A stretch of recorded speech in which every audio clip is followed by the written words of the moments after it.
Gram panchayat Shahbazpur के सभी ग्रामवासियों को मेरा हाथ जोड़कर निवेदन है कि सुयोग कर्मठ और जुझारू बीडीसी प्रत्याशी भैया देवेंद्र यादव उर्फ नेताजी को भारी से भारी मतों से विजयी बनावें और अपने पंचायत का सुनहरा भविष्य सुनिश्चित करें।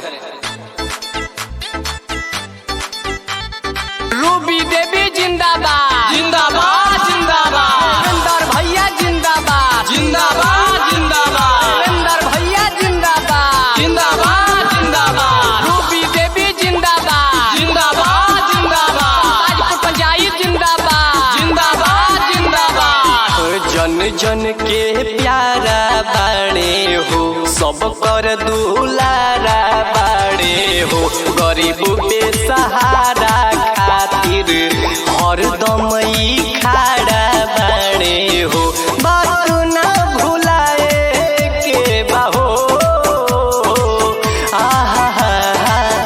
अपना देवेंद्र भाई के जितावे के बा बीडीसी बनावे के बा हो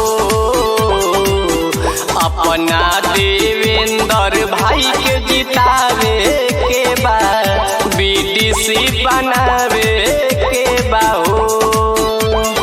आपका बीडीसी कैसा हो? देवेंद्र भैया जैसा हो, आपका बीडीसी कैसा हो?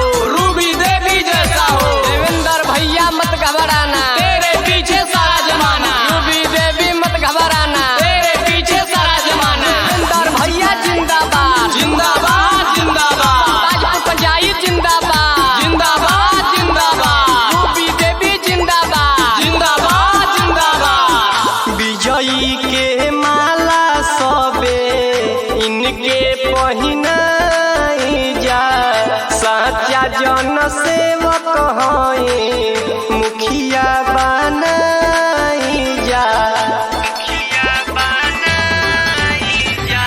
सबे गरीबन के हरदम रात दिन साथ रहेले दीही अपन आशीर्वाद चाची हाथ जोड़ी बात कहेले झंडा लहरावे के बाहो भैया देवेंद्र के जितावे के बा बीडीसी बनावे के बा हो रूबी देवी के तो जितावे के बा बीडीसी बनावे के बा हो। आपका बीडीसी कैसा हो? देवेंद्र भैया जैसा हो, आपका बीडीसी कैसा हो?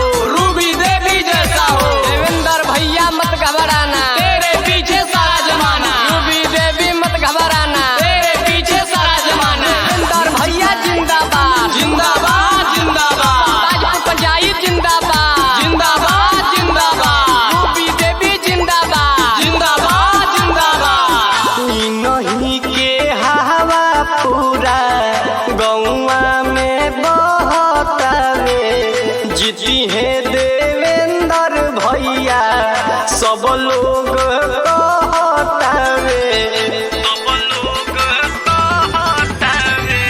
लालचिया लोभ में तू परहब त हरदम मायूस रहब हो सच्चा सेवक यदि चुनब त हरदम खुश रहब हो प्रिंस बार बार कहे हो अपना देवेंद्र भाई के जितावे के बा बीडीसी बनावे के बा हो रूबी देवी